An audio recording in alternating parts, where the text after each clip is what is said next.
አንዴ የምን ሆነ መሰላችሁ?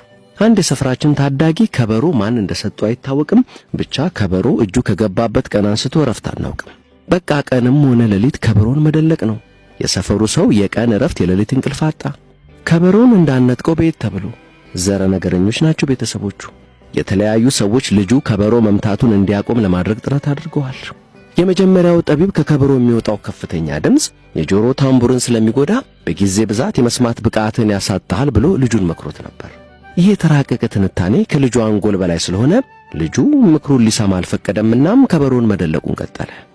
ሁለተኛው ምሁር ከበሮ የሚመታው ለሃይማኖታዊ ስነ ስርዓት ብቻ ነው ሲል ልጁ በመንገር እንዲሁ ዝም ብሎ ከበሮ መደለቅ ግን እግዚአብሔርን እንደሚያስቆጣ ነግሮ ገሰጸው።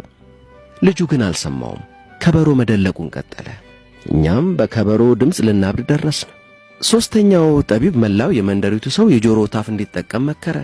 ግን ከበሮን ላለመስማት ጆሮአችን ላይ ወጥፈንኛስ እንዴት እንደማመጥ ጎበስ? ችግር እኮ ነው። ይህም ዘዴ አልሰራም። አራተኛው ምሁር ልጁ መጽሐፍ የማንበብ ፍቅር ቢያድርበት ከበሮ መደለቁን ያቆማል በሚል ለልጁ መጽሐፍ ሰጠው። ለጥቂት ሰዓታት ካነበበ በኋላ ግን ያው የከበሮ ድምፅ ዳግም ተሰማ። ይህም ዘዴ አልሰራም። አምስተኛው ጠቢብ ንዴትን እንዴት መቆጣጠር እንደሚቻል የሚያስረዳ መጽሐፍ ለሰፈሩ ሰው አደለ። አልሰራም ይሄም። ስድስተኛው ምሁር ለልጁ የተመስጦን ጥበብ ለማስተማር ለፋ። ይህም አልተሳካም። ልጁ ከበሮን መደለቁን ቀጠለ።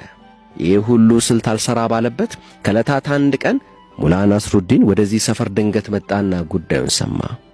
ሙላ ወደ ልጁ ሄዶ እንዲህ አለው፣ የከበሮ ድምፅ እንዴት ደስ ይላል! ግን ከበሮ እንደሚጮኸው ውስጡ ምን ቢኖር ነው? የሆነ የሚገርም ነገርማ ከበሮስ መኖር አለበት። የልጁ አይኖች በመደነቅ ፈጠጡ። ከበሮስ ምን እንዳለ ለማወቅ ጓጓ። ሙላ ናስሩዲን ለልጁ ከበሮውን ቀዶ ውስጡን ለማየት እንዲችል አነስተኛ ቢላዋ ሰጠው። ልጁ በቢላዋው ከበሮውን ቀደደው። የሰፈሩ ሰውም ከዚያን ቀን በኋላ አረፈ።